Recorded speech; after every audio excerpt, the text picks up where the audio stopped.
The station covering all of the DMV. This is DC News Now.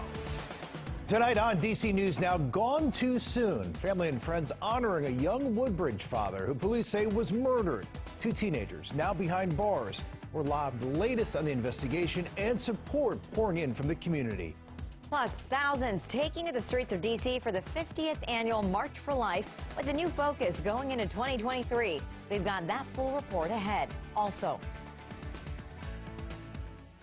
you know, we need to understand why we're trying to get taller buildings, and if it's just so that more people can live here, I mean, who really lives in the city? A tall task for D.C. Mayor Muriel Bowser to build some housing buildings higher, but not everyone is very high on the idea.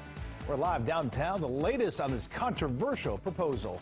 And weather-wise across the district, we are tracking very cold air that's currently in place. How long does it last? We'll look at your weekend forecast coming up.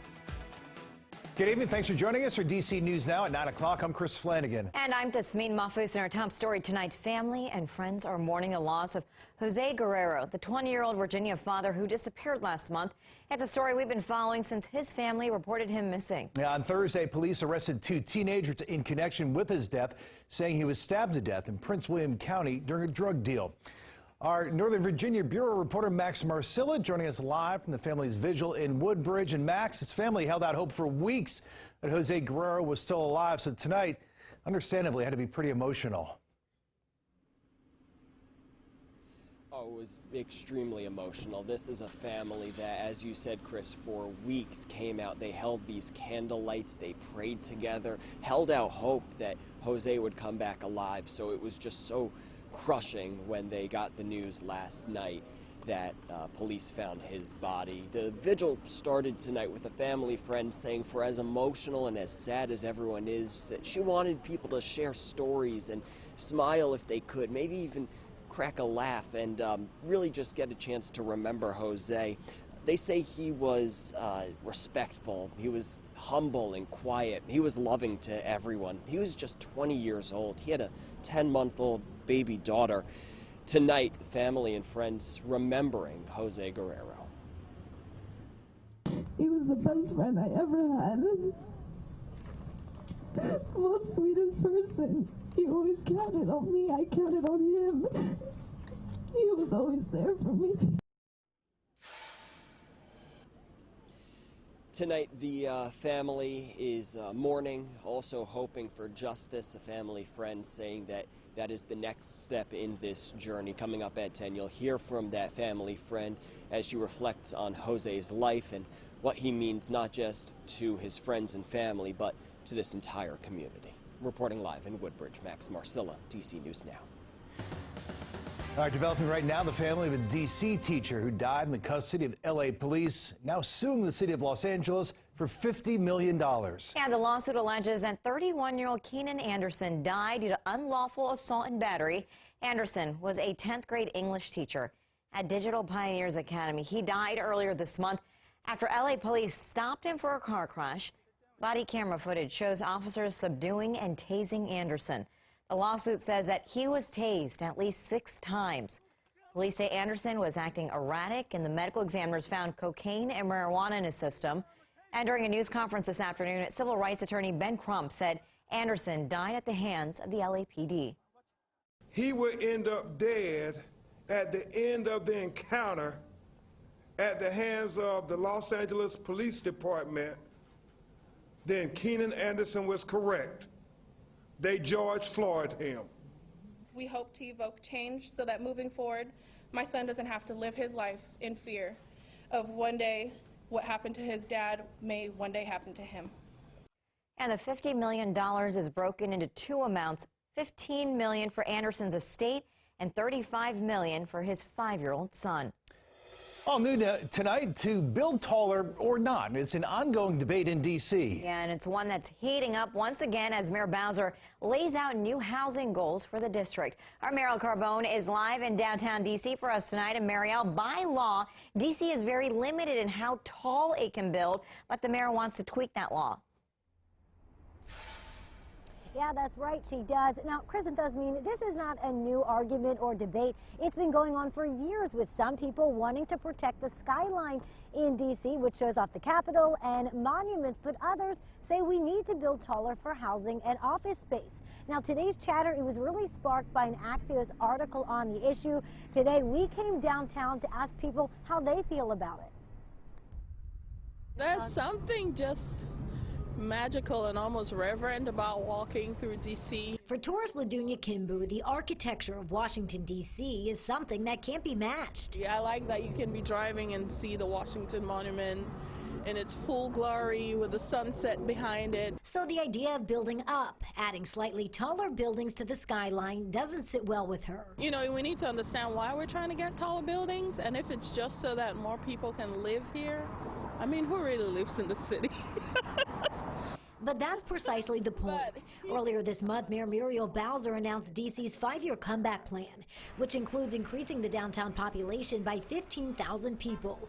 To do that, she's proposing modifying the Height Act. I'd rather the architecture stayed a little bit more tour de form historically as what D.C.'s looked like. But again, it's hard to argue against, needed housing. The Height of Buildings Act, which is a federal law, dates back to 1910 and limits most buildings in D.C. to 130 feet. That's about 11 stories. One exception is the north side of Pennsylvania Avenue, where buildings can be 160 feet.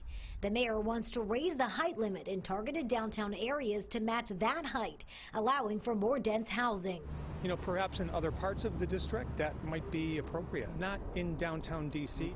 Anything tall will have more emphasis, and we like the emphasis on the Capitol, on the Washington Monument. And the Heights Act, it is a federal law, meaning Congress would need to be the ones to pass any amendments to that. And right now, with a majority Republican House, that is unlikely to happen. Reporting live downtown, I'm Marielle Carbone, DC News Now.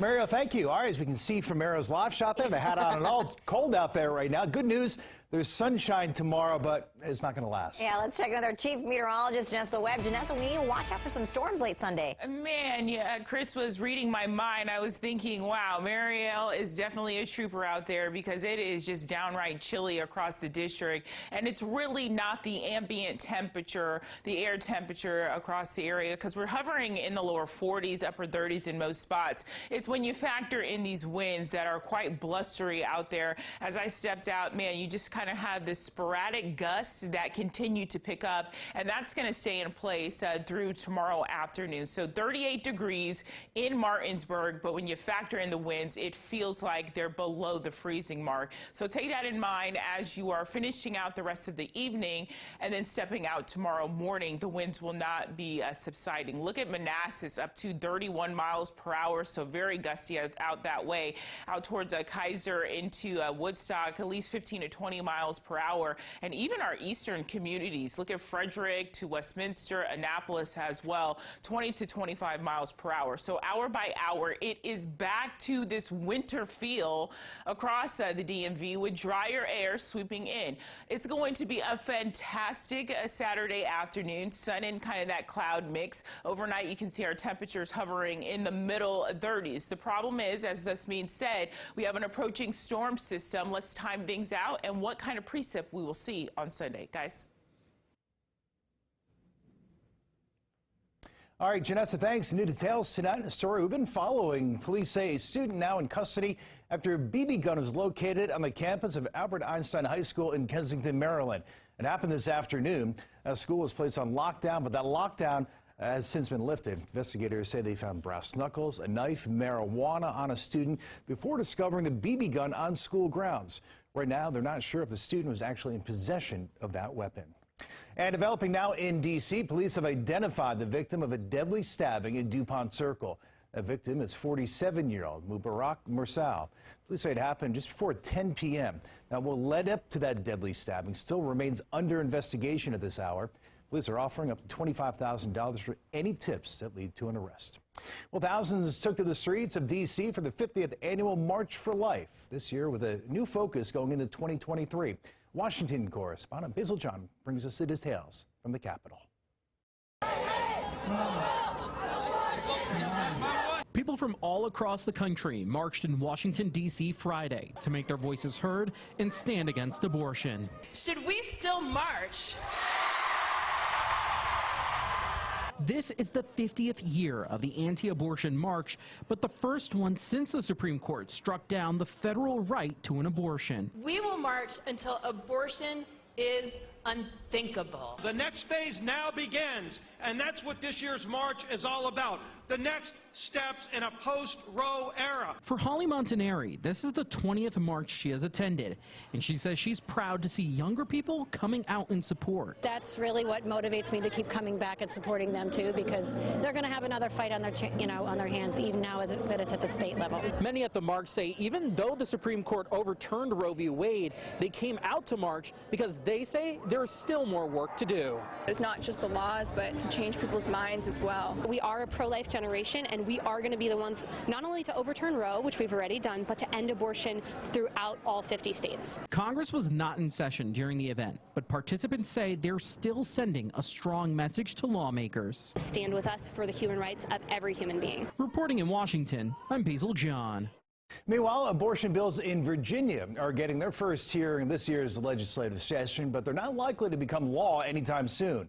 3 bills that would have placed bans on abortion or certain timeframes are not moving forward. They failed to gain enough support during today's Health Professions Subcommittee meeting. Those bills included banning abortion after 24 weeks, 15 weeks, or a total ban, with exceptions for rape, incest, and the life of a mother. Currently, abortion is legal in Virginia through the 2nd trimester. My world may have changed, but there are braver options than abortion. Women deserve the support like I got, and most of all, babies like mine deserve a chance to live. I'm a mother who chose to have an abortion after 20 weeks. I urge you to reject the abortion bans before you today. Everyone deserves the chance to make their own choice. Lawmakers voted to pass by these measures indefinitely, meaning the law in Virginia remains unchanged. That decision is expected to be upheld by the full committee next week. And attention Metro riders, this weekend Metro is having major track work being done that could impact your travel plans, except if you use the yellow line. So here is what you need to know. Trains will run every 18 minutes on the blue, orange, and silver line between Franconia, Springfield, and downtown Largo. Trains will be single tracking between Stadium Armory and Addison Road. Now for Blue Line Plus, trains will run every 18 minutes between Huntington and New Carrollton. The Red Line trains will run every 10 to 18 minutes and will single track between DuPont Circle and Van Ness.